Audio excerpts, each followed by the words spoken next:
This is SelfWork, and I'm Dr. Margaret Rutherford. At SelfWork, we'll discuss psychological and emotional issues common in today's world and what to do about them. I'm Dr. Margaret, and SelfWork is a podcast dedicated to you taking just a few minutes today for your own self-work. Hello and welcome back to SelfWork. I'm Dr. Margaret Rutherford. I'm a clinical psychologist, and I started this podcast just about 7 years ago to extend the walls of my practice to many of you, some of you very interested in therapy or psychological issues, but also perhaps those of you who are a bit skeptical about the whole thing. So I have a great interview for today. And before beginning, here's a message and an offer from AG1, the greens mix I take every morning to get my day started on the right track. Okay, occasionally I miss a day. Gotta say that. But I try to remember every day because it makes a difference.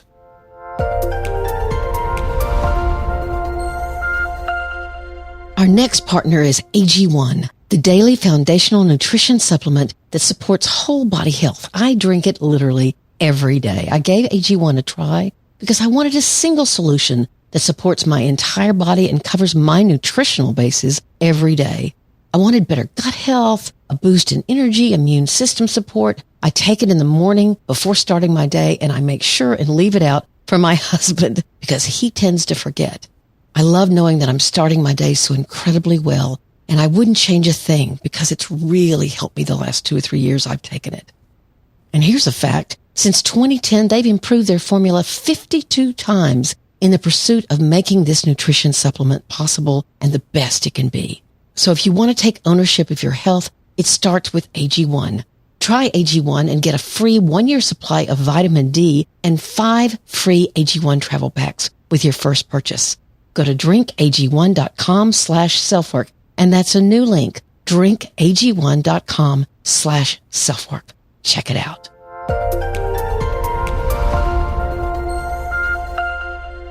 I've long been one to say to someone who's paralyzed about the direction they see their lives going in, or goals they want to achieve, experiences they want to have.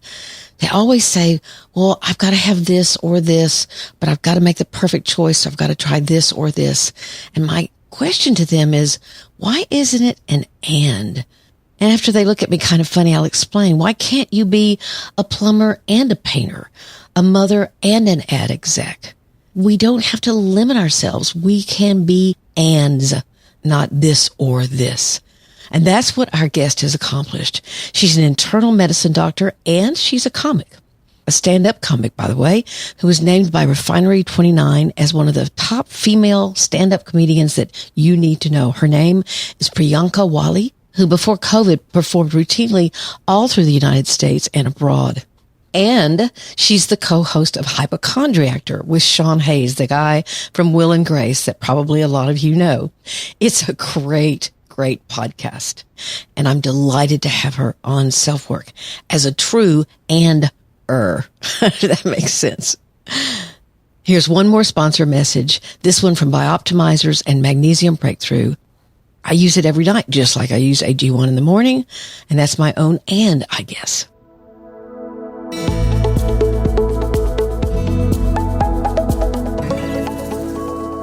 Hey guys, I want to share with you that recently I've been working on some very important projects that have very short deadlines, as always, right? Seems everything today is ASAP. Anyway, I have not been able to keep up with all of my self-care routine. I certainly haven't had breaks to have proper meals, and I'm drinking way too much iced tea. I was starting to get really stressed out when I remembered that the Magnesium Breakthrough I take every night is also a great support for stress management. I'd kind of forgotten that. In fact, magnesium is responsible for over 300 body reactions, and Magnesium Breakthrough is the only magnesium formula that delivers all 7 different forms of magnesium. I didn't know there were 7 forms. One of them being feeling more calm, centered, and in control of our stress. If you're trying to balance life demands, give it a try. Trust me, your mind and your body will thank you for it. What you can do is visit magbreakthrough.com/selfwork and order now. Oh, in addition to the discount you get by using promo code SelfWork10, so that's different, SelfWork10, there are also amazing gifts with purchase. That's why I love shopping at Optimizers. Again, go to magbreakthrough.com/selfwork to get your Magnesium Breakthrough and find out this month's gift with purchase.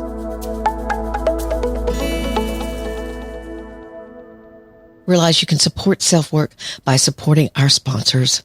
And now, Priyanka Wali.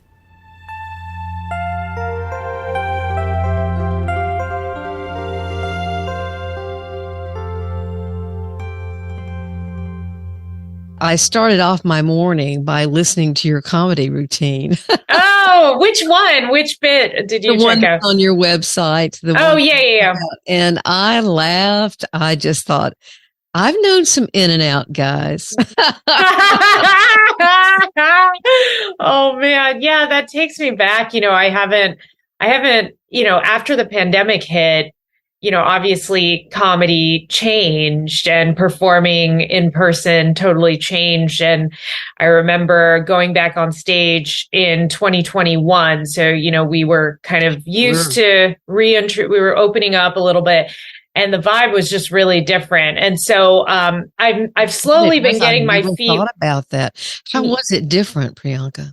Well, first of all, it was an outdoor show and most people were wearing masks. But even if you're doing an indoor show, it's hard to see people's facial expressions if they're masked, right? So that, to me, stand-up has always been a relationship between the performer and the audience. It's a connection. And when you cover the face for obvious important reasons, safety reasons, it sort of breaks that connection. And so what I found was that I enjoyed comedy less, enjoyed performing less after the pandemic. And I actually took a break from comedy and I sort of went back to like, okay, what does bring me joy? Like, what is this really about?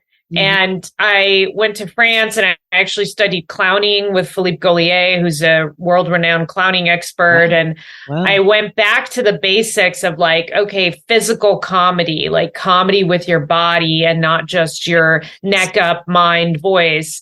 And then I sort of came into singing parody songs, and that's kind of the new stuff that I'm working on now. Yeah, so I'm taking my comedy and I'm turning it into more parody songs, and I've released a few small clips on Instagram, but I'm planning on releasing a longer video at some point. So that's kind of what I'm working on, and that's like part of the transformation as an artist, it's an incredible journey. Well, and I want to back up, and we kind of started in the middle, didn't we? Or I did. Yeah. And so I want to back up and talk about how you got to be. But I'm a huge advocate of and kind of lives. I am this and I'm that and I'm something else. So I love that you're living your life that way. Oh, thank you. I also listened to the last podcast that you and Sean did, and I thought the story about your either great grandfather or your grandfather was so touching. That Wali is actually the Arabic name for healer or helper. Yeah, helper, or like friend of man, helper of man. Yeah. It was a name bestowed upon us. Yeah. That is incredible. Yeah. When I learned that for the first time, and it sort of changed my relationship with my own name. I always thought I didn't really have a relationship, but then once I realized it was sort of like gifted, I was like, wow, there was an identity shift. And, there's a sense of humility and gratitude as well. When you hear stories like that, my grandmother was named Emma Clayton Robinson. And I remember asking one time, why was her middle name Clayton? And the story was that I'm from the South. I'm from Arkansas, and her mother and father's home was taken over by the Yankees during the Civil War by a General Clayton.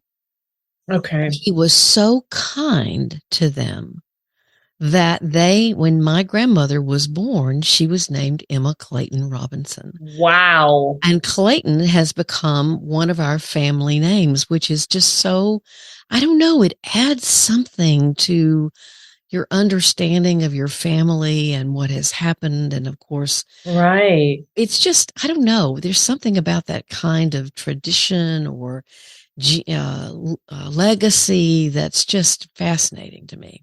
Yeah. And I'm curious, do you know what was the name prior to Clayton before that?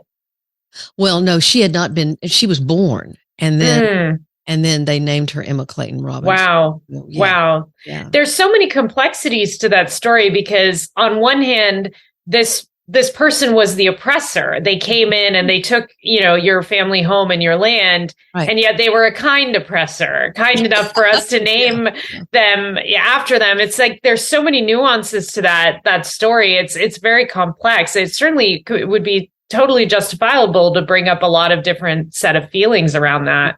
Yeah, I think so. So I want to find out about your journey. You're a physician. Mm-hmm. You're an internal medicine physician, and I think you also have training in obesity. Is that right? Correct. Yeah, double board certified. Mm-hmm. Double board certified. And so, and then you laughed with your co-host Sean about I really want to be just a doctor on TV. And yeah. I just want a small role on Grey's Anatomy. Is that too much to ask for?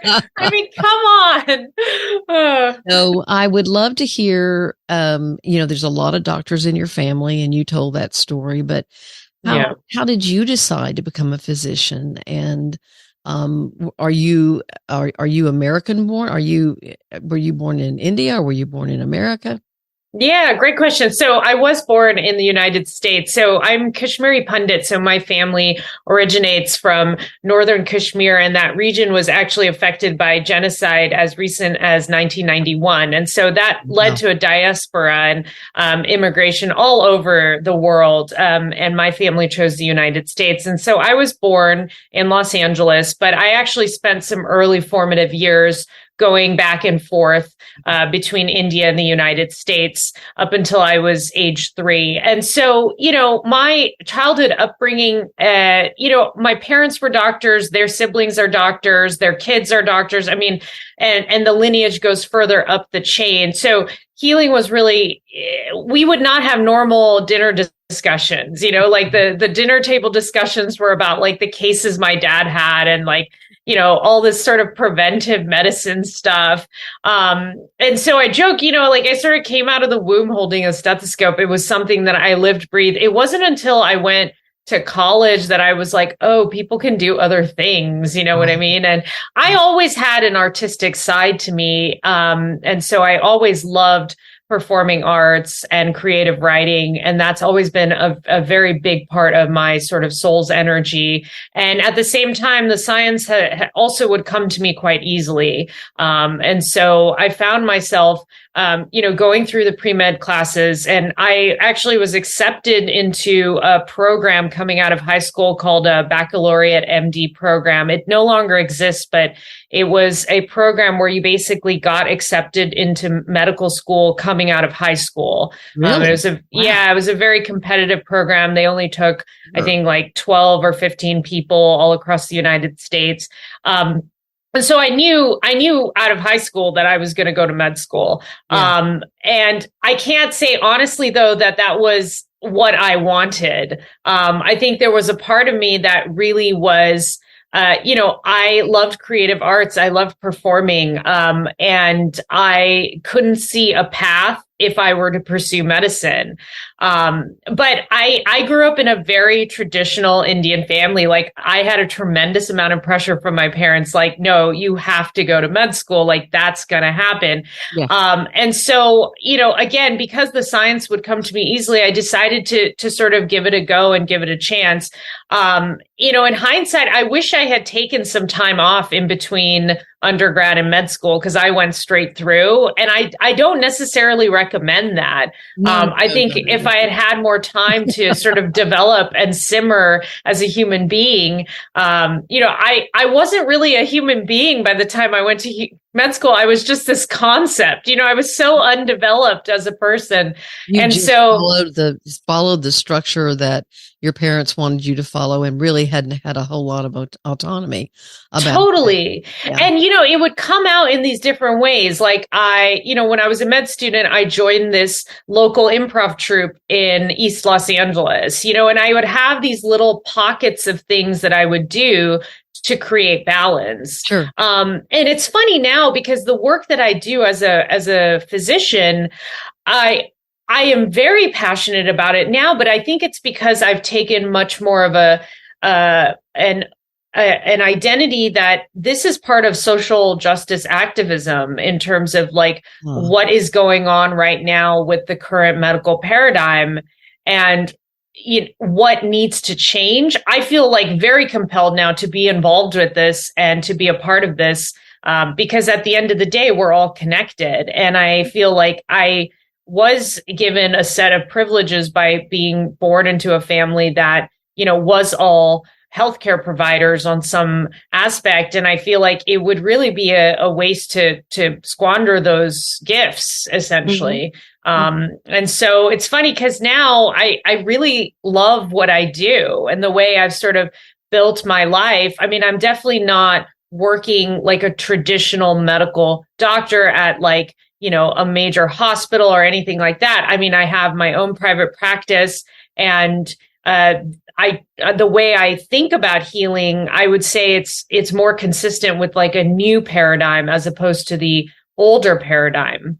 In terms of more holistic, integrative, thinking about issues from a mind-body perspective, as opposed to the current paradigm is like, you have a heart problem, you go to a heart doctor. You have a kidney problem, you go to a kidney doctor. You have a mind problem, you go to the mind doctor. It's like that. It's very disconnected. And, there's no more like general doctors anymore. I mean, it's like, it's a rare dying breed. And so I am really trying to bring a call back to, hey, let's look at the whole person. Let's treat the whole person. This is not just a mind issue or a body issue. This is a mind-body issue. And essentially, we are all mind-body spirits. Yeah, I couldn't agree more. So I was always interested, and I remember asking my, she's my manager, why does Priyanka want to come on SelfWork? I mean, why does she want to come on a mental health podcast?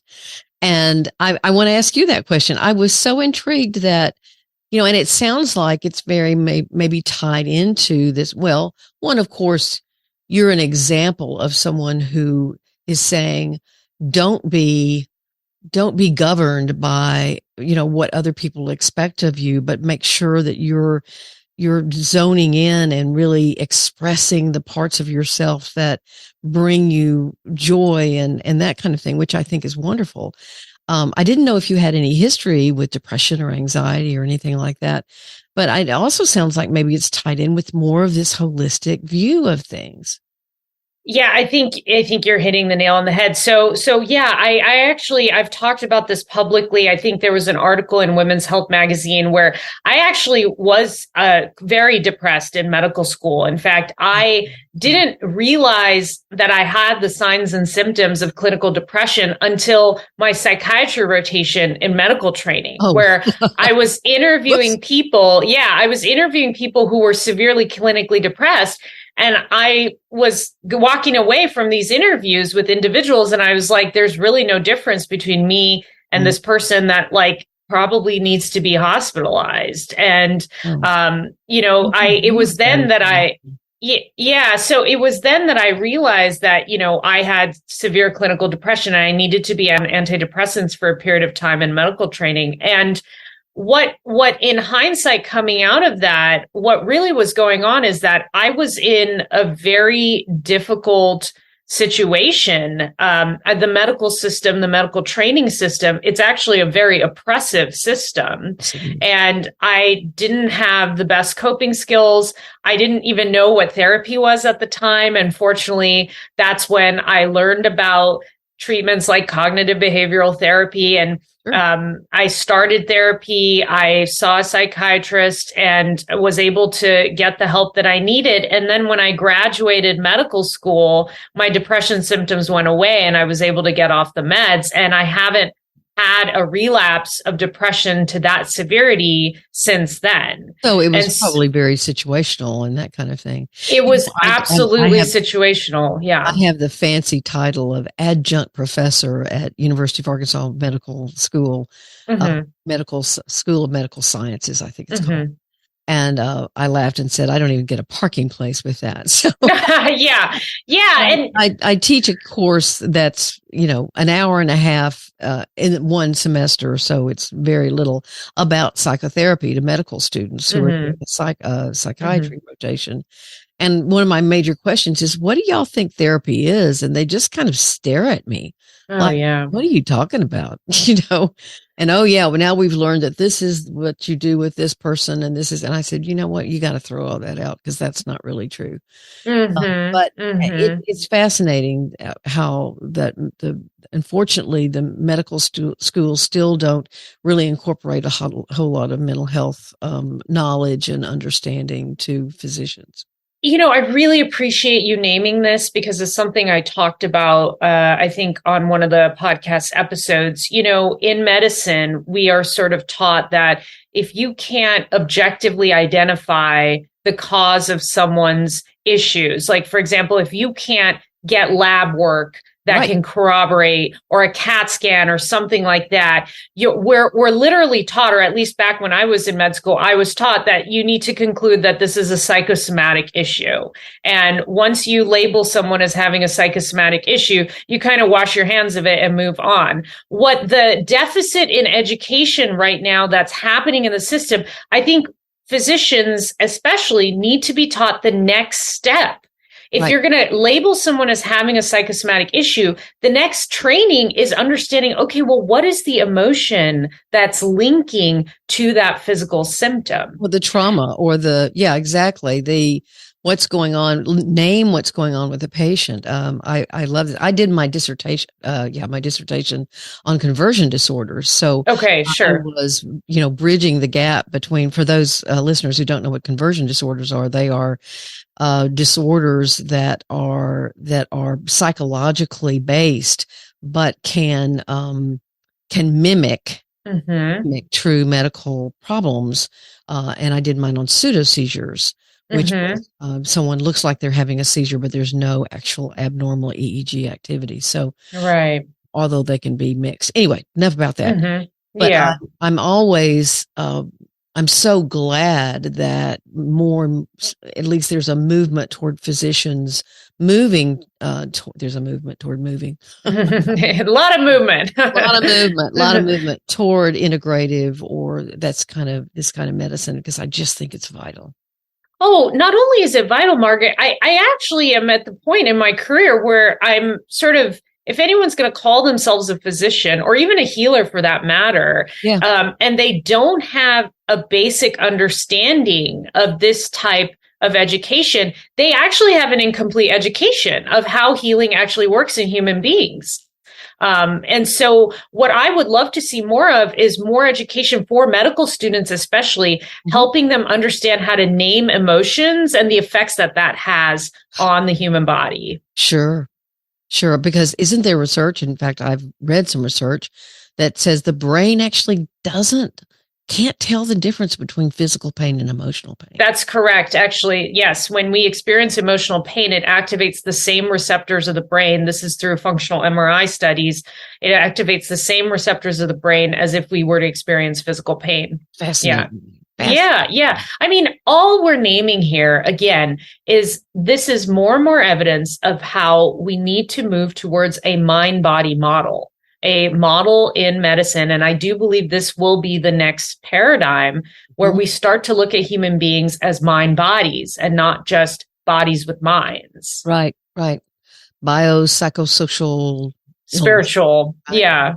Right. Yeah, exactly. Okay. So let's switch gears. Okay. Talk about the clown part of you or the funny part of you, the comedic part of you. You have a wonderful podcast yourself that's very, very popular. It's called, let me see if I can not this, Hypochondriactor. Hypochondriactor. I'm so used to saying the word hypochondriacal that. Yeah, totally. We just call it hypo for short. And your partner in crime is the lovely Sean Hayes, who you may know from a small show called Will and Grace. Tiny little show. Yeah. In fact, my trainer, I was working out this morning and I was telling him who I was who I was interviewing. He goes, did you say that her cohort, her partner is Sean Hayes? And I said, yeah. Oh, I can't wait to tell my girlfriend that you're interviewing someone who has a Yeah. Sean's darling. I love working with him. It's been a pleasure. And I don't know when this episode's getting released, but he's currently on Broadway at the moment. So I do miss him because he's very, very busy on Broadway. But it has been just an absolute joy working alongside with him because he brings thank you. Mm-hmm. It's so easy to work with someone who's so lighthearted as Sean, and he brings just a lot of joy and humor. And on the podcast we're talking about, we can talk about some pretty serious things, pretty heavy things, and that lightness that he brings, it allows us to kind of go to places where maybe we wouldn't necessarily be able to go if this was a more serious kind of heavy podcast. It's so important when you're interviewing celebrities or anyone who's willing to share something vulnerable about creating a safe space so that people feel like they can share. And so I feel really grateful to be working alongside him. And you answer questions from listeners about, is it only medical issues that they call in about, or is Yes. Yeah, so people like to call in and share their medical stories. And it's been also, that has been a very, very humbling experience. The callers that call in and the depths of their shares, as the show has progressed, the shares have been more and more vulnerable, which we so appreciate. And what I love about the shares is that people will many times call in and say, I thought I was the only person that had blah, blah, blah. But after listening to this episode, I realize I'm not, and I have it too. And this is my experience. And that's, to me, is what this is really about, connecting us, reminding us that we're all one people, we're one species, we're human beings, and we feel the same things, and emotions do connect us. And I think that's so important to remember in this time of such divisiveness. On SelfWork, I also love to answer questions from listeners. It's one of my most favorite things to do. And so it's, you're right. I just feel like there's so many, there's this, again, research will say that there's this explosion of loneliness, and it's true. And staring at our screens instead of talking to one another. And so there's this sense of, I must be the only one feeling this. So since the pandemic happened, what are you doing with, you said you went to France and you're doing this clowning and that kind of thing. Tell us about that part of you.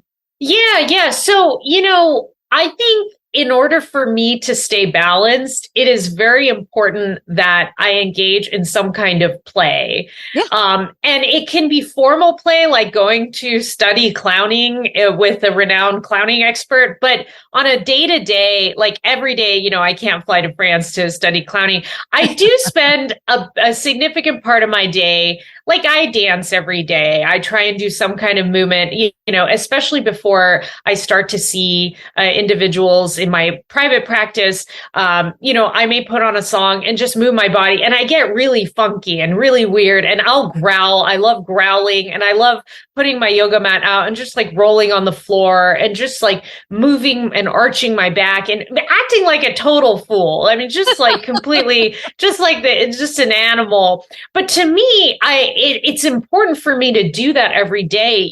I think we forget that we human beings, we're animals, and so we have to engage in somatic practices. Otherwise, we'll be very disconnected from our bodies. And in my own healing journey, I've noticed that the more I'm in my body, the more present I am, and the more I can give, the more I can share sort of the gifts that I have. And we all have gifts to share. And I've just noticed that the more I engage in somatic practices, it's easier for me to tap into that. And play, I also consider rest to be a really important facet. I mean, resting, going slow, taking naps, anything that just, again, keeps the body in flow. Mm-hmm. And so, yeah, I'm generally a very silly person. And people always ask me, well, how do you do something so serious all day long? And I think, I laugh all the time with people. Right. Yeah. There's a lot to, we're not laughing. I'm not laughing at people. I'm laughing with people that I see. We find things to laugh about because it's so important for them to laugh, and it's important for me to laugh. Oh my gosh, yeah. And laughing is, there's studies to show that laughter literally will lower cortisol levels in the blood. It'll lower inflammatory markers. I mean, it's just a really great feeling. And I think that's why while I was a resident working 80 hours a week, sure, I gravitated towards stand-up comedy and performing comedy because it was this one thing that I could do solo on my own terms. And there's an immediate feedback. You make the audience laugh like you've done it. That's the feedback. And it's spontaneous. You can't fake it. Well, maybe you can fake it, but like a real belly laugh, really hard to fake. That big old belly laugh. For those listeners who are out there going, how do you get the courage to stand up there for 5 or 8 minutes and try out these jokes? Because I know I've heard enough conversations with stand-up comedians that they go to hundreds of these clubs and try out material, and sometimes it dies. I was lucky enough to hear Ellen DeGeneres when she was young. Oh, nice. Wow. And I can remember thinking, this lady's going somewhere. I was wow. And but I know it just must be grueling, and I don't know, how did you rake up, or whatever we would say, the courage to do it?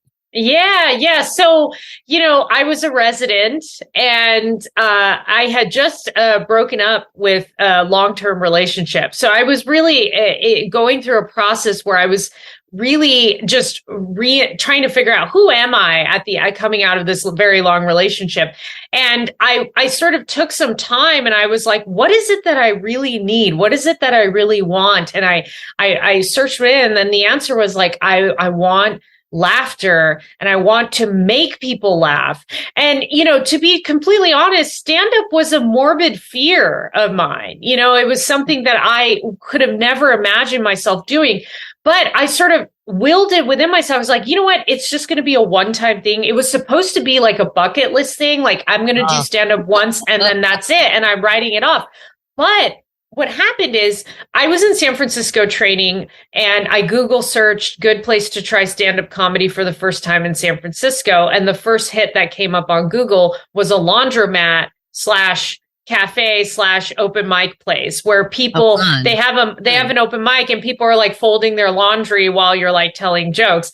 And yeah, the website said this is a good place to try stand-up comedy for the first time in San Francisco. So I go to Brainwash Cafe / laundromat, and there were 3-minute sets. So I wrote 3 minutes of jokes. Now in hindsight, they weren't funny at all, but they were all I could do at the time. Mm-hmm. And I go to the laundromat, I do a 3-minute set. It went well. And it happened to be that afternoon in the audience was a local producer who produced shows locally in the Bay Area. And he came up to me after my set. He's like, you were really funny. Like, do you want to do my showcase, which is in a month? No. And I was shocked. And I was like, sure. And he's like, I need you to do 10 minutes, and it's next month. See you next month. And so I was like, I told him, yeah, absolutely. But in my mind, I was like, 10 minutes? I don't even have 10 seconds of good material. So, what I ended up doing is I started going to other open mics so I could prep for that one showcase. But then what happened is that at those other open mics, other comedians who had shows, they would see me and they were like, hey, I want you to do my show. And so by the time I had that showcase a month out, I actually had all these other showcases lined up. And the next thing I knew, I was in it. I was deep in it. And it really just transformed. And then I was like, this is a lot of fun. I'm not going to stop. And so I just kept doing it. And then years passed, and then more opportunities arose. And then I started doing commercials, and it turned into this whole other world. But it really originated for me wanting to face this small fear and just like seeing what would happen. I hope my listeners are listening to this, because, one of the things that I say probably, too many times is, it doesn't matter where you go. It matters that you go. Oh, yes. So it sounds like you just said, this is a fear of mine. I want to confront it. You didn't have plans necessarily to become, a stand-up comedian, but you just went where, you went in that direction. And 3 minutes. Yes. And those 3 minutes literally changed my life. Yeah. Yes. And, over the years, my relationship with fear has evolved. It's only years later that I realized, when we experience fear, and I'm not talking about the real fear, like if there's a tiger about to maul you or, a car going to hit you or something like that. Forget about that sort of fear, like actual real fear, but just sort of the existential fear, that everyday fear.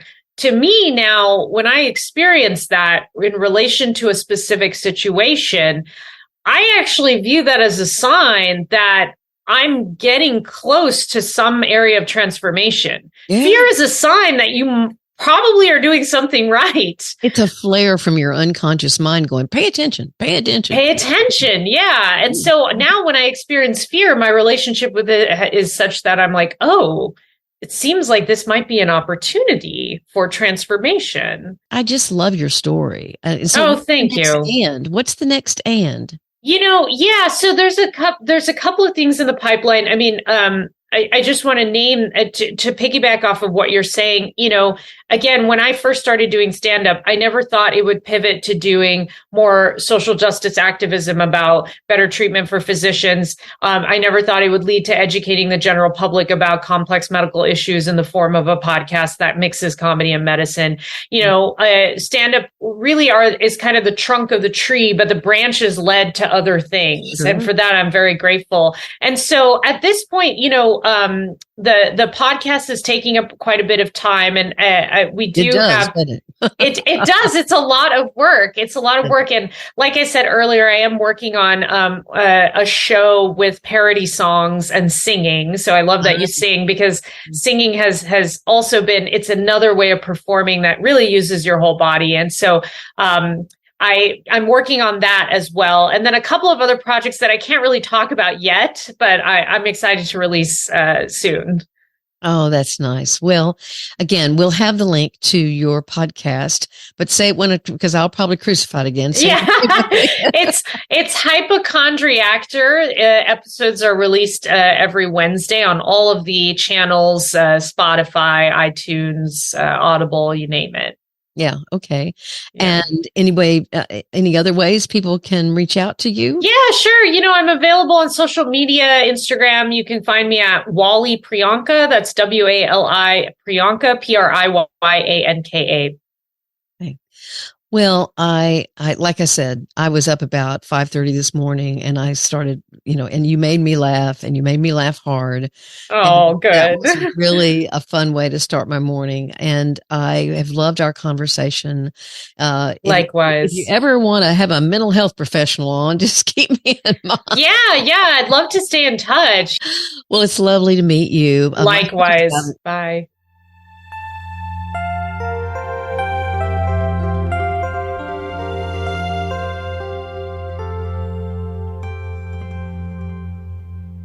I hope you enjoyed that. I could not have been more pleased that Priyanka wanted to be on the episode. In fact, we had quite a bit of schedules and reschedules before we could get things planned. I really enjoyed talking with her. I hope I get to meet her in LA one time when I go out to see my son. As of this recording, my TEDx has now had 112,000 views. Please go listen to it or watch it and like it if you do. I'm falling a little short on likes because I really want those to show that people are agreeing with the idea that we don't have to keep secrets, that we can be transparent even about things that are very, very hard to talk about. I hope that's what SelfWork is showing you, that I and other people can talk about things like depression, anxiety, sexual abuse, anything that happens to you with clarity so that we can act as beacons for each other. So just go to YouTube, TEDx, Dr. Margaret Rutherford, and it'll be there. You can watch it, listen to it. And if you do, like it or even comment. That's even better. Thanks for being here, guys. It's always a pleasure. Take very good care of yourself, your family, and your community. I'm Dr. Margaret, and this has been SelfWork.